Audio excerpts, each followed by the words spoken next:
So last week's Raw I didn't do because I didn't watch it. Didn't even watch anything of it. This week, however, I did get at least a few glimpses on Monday Night Raw. So at least I can review this episode. So last week,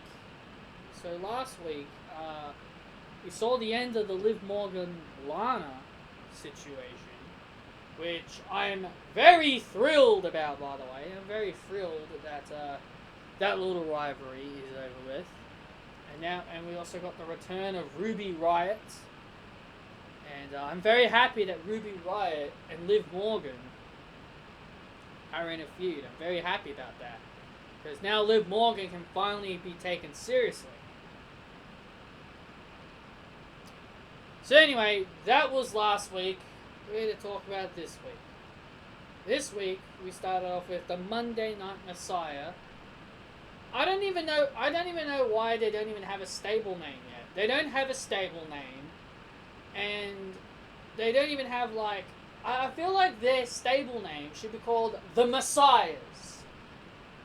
Sure, I know many people may not like the name, but I think the Messiahs would be a good name for the tag team.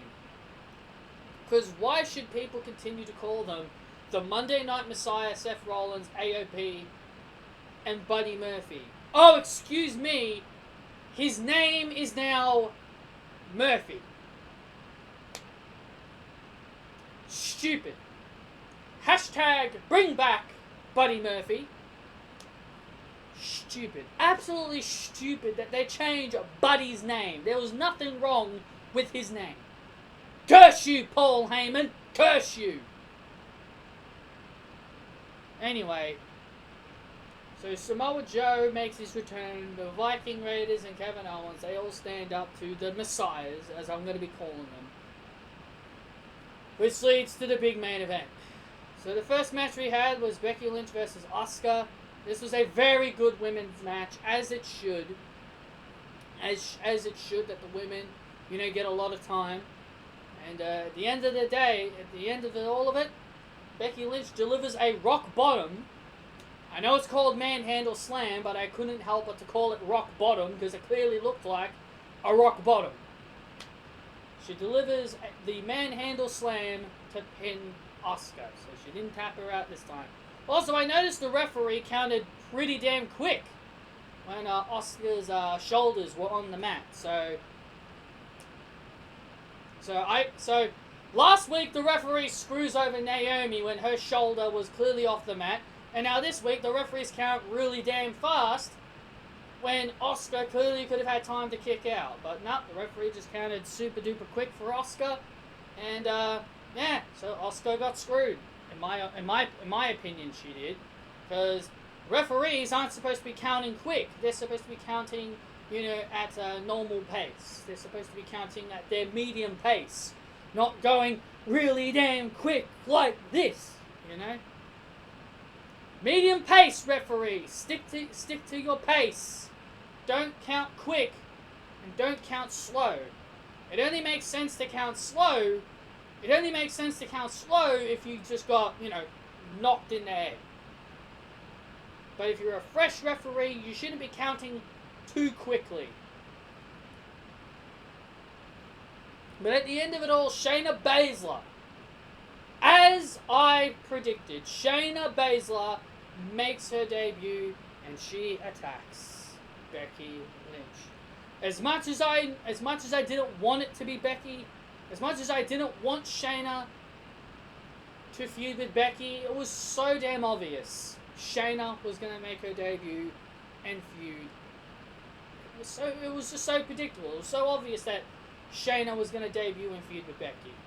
Because WWE would rather have all these goddamn horsewomen, just be in the title contentions right away and, just give them the titles, just as they arrive instead of, having them building them up from the bottom and having them work their way up.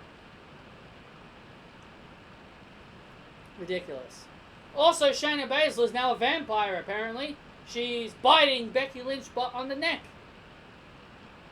So, was she Was Shayna Baszler inside Eric Rowan's cage? I've been hearing theories that people think Shayna Baszler was inside Eric Rowan's cage. How in the hell would she be able to fit inside that thing? I'm sorry, I don't think Shayna Baszler is inside Eric Rowan's cage. No way. But yeah, it could be evident. It could be evidence that she was, considering that what was attacking Eric Rowan was biting him. But again, it just doesn't seem believable for a mere human like Shayna to fit inside a small little cage. So yeah, Shayna attacks Becky. Becky ends up going to the hospital. Then we had the Street Profits taking on Mojo Rawley and Riddick Moss in a tag team match. The Street Profits get the victory, and Riddick Moss turns on Mojo Rawley. I saw this coming a mile away. I saw this coming. We all saw this coming. We all knew Riddick Moss was going to betray Mojo Rawley. I believed it should have been last week, because I saw what happened on last week's Raw. I actually went back to watch last week's to see what went down. And last week, Drew McIntyre kicked Mojo Rawley's head off in like 3 seconds. That should have been when Riddick Moss betrayed Mojo Rawley. But no, they decided to do it this week for some reason. After the tag team match, Riddick Moss does a small package and pins the 6-time 24/7 champion. Yes, Mojo Rawley is actually a 6-time 24/7 champion. You guys would probably think he's a 2-time 24/7 champion, but he's actually a 6-time 24/7 champion because of the house shows. Stupid, I know. But Riddick Moss is your new 24/7 champion. He arrived on the main roster like 2 weeks ago, and now he's a champion. Congratulations to Riddick Moss. Then he shoved down our throats, everyone. He won a title within 3 weeks upon his debut. Anyway, we had the VIP lounge. MVP made his return. He brought back the VIP lounge. Just think of it as the Miz TV or another moment of bliss. His special guest was Drew McIntyre. I'm not a big fan of these talk shows. Never really have. But in the end, we all know what happens in the end of these talk shows. Nothing goes well. Drew McIntyre delivers a Claymore kick right to the face of Montel Vontamius Porter. Mark my words, the fans are going to turn their backs on Drew McIntyre just like what they did to Seth Rollins. Mark my words. We had Angel Garza taking on Cedric Alexander. I don't like this Angel Garza. I'm sorry, guys. I'm not a big fan of this arrogant man. This man is so arrogant. Just by hearing his promo and calling himself a ladies' man just makes me just doesn't make me like this guy. He just comes off so arrogant. And why is he with Zelina Vega? More importantly, why is Zelina Vega with him? It doesn't make sense. I get Andrade suspended for 30 days, but why does she have to be with a new guy? Do we know if Andrade and Angel Garza are working together? What if Andrade comes back and he doesn't appreciate Angel Garza hanging around with his man? What if? Let me rephrase that. What if Andrade comes back and he doesn't appreciate Angel Garza hanging with Zelina Vega? Then we'll be having a triple threat involving Humberto, Andrade, and Garza.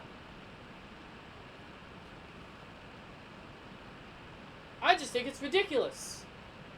Zelina Vega needs to be on her own. Zelina Vega needs to be a wrestler.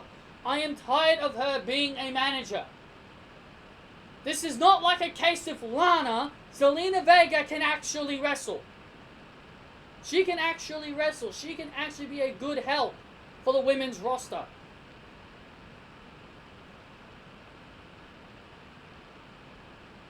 But no, we're stuck with this. Humberto attacked Garza before his match. But it didn't matter. Garza got the win over Alexander. Poor Alexander. He probably wishes EC3 was around to be used as the enhancement talent, I guess. Because poor old EC3 isn't even being used either. Rhea Ripley made an appearance on Raw. She beats Sarah Logan with a riptide. Wants to know why Charlotte hasn't given her answer. And Charlotte basically says, you could probably lose your title at NXT TakeOver Portland. So Charlotte basically told everybody why she hasn't answered.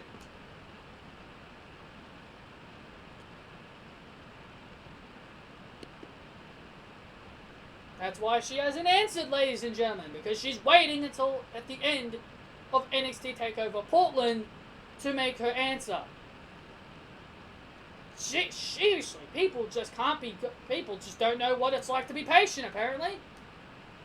People just want her to give her answer now, when there's plenty of time until WrestleMania.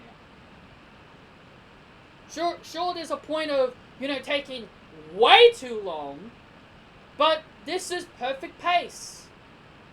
This is perfect pace for Charlotte. She's making Rhea Ripley wait. She's making Rhea Ripley get impatient. So Charlotte knows what she's doing.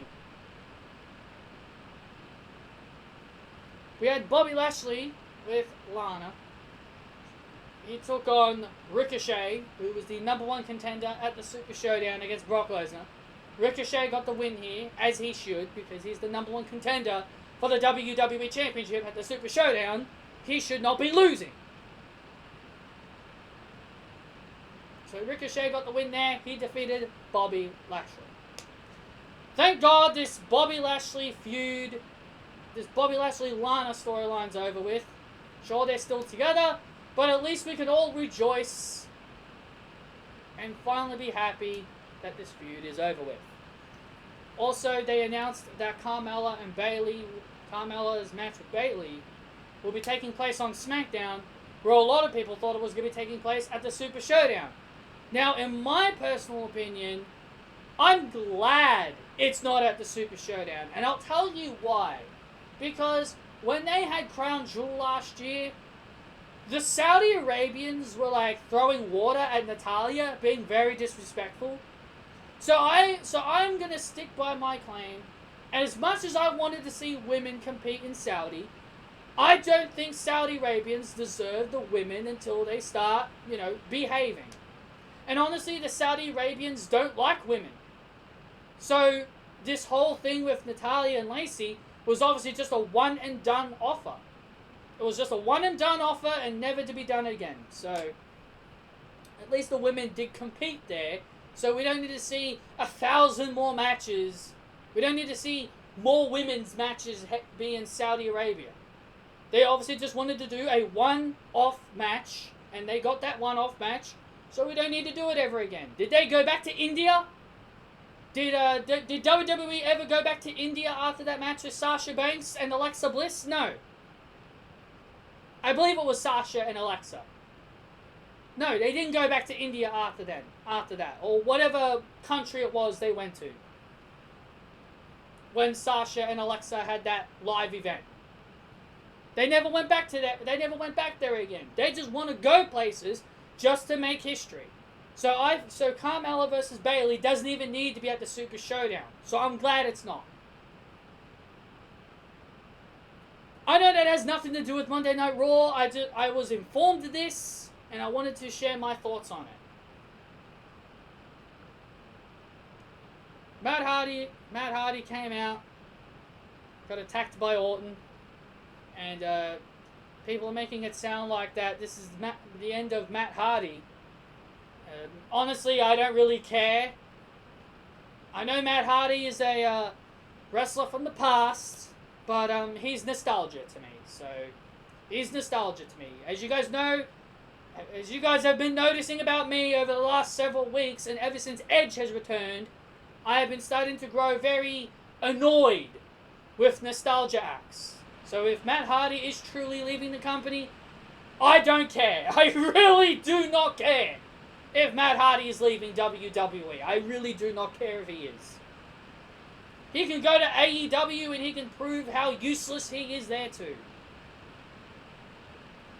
Aleister Black squashed Akira Tozawa. Didn't care. And the main event... Oh, by the way, Becky Lynch did come back from the hospital and made a claim that she's going to get her hands on Shayna Baszler. Are they really going to do this feud all the way to Mania? We're in February. We're like 2 months away from WrestleMania. Are they really going to have a 2-month feud with Becky and Shayna?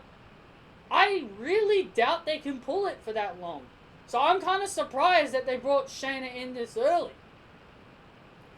I was thinking, you know, maybe for Elimination Chamber, they could do like Becky inside the chamber with the rest of the talents from Raw, like Liv, like Ruby, Natalya, Asuka, Kairi, you know, I thought they could have done a chamber match, and then Shayna makes her debut. But, well, they're rushing things, so we'll have to wait and see what they do with it. But then but in the main event we have Rollins, Buddy Murphy. I'm not calling him Murphy. I'm not a real big fan of that. Buddy Murphy and AOP versus Owens, Joe, and the Viking Raiders, and the Messiahs end up with the victory after Seth Rollins delivered the curb stomp. When the referee's back was turned, because the AOP were trying to interfere. The referee was trying to get him back. Buddy Murphy started tapping out because the referee didn't see it, and Seth Rollins delivered the curb stomp, and Buddy Murphy got the pin after the curb stomp. So I thought that was a really cool ending. And yeah, that's your Monday Night Raw, guys. Yeah, I mean, whatever.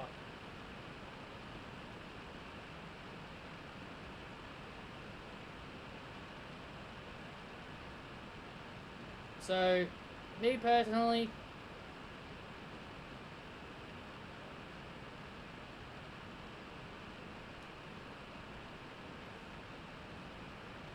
it was okay. Hit that thumbs up if you guys did enjoy the review, and I'll see you all next time.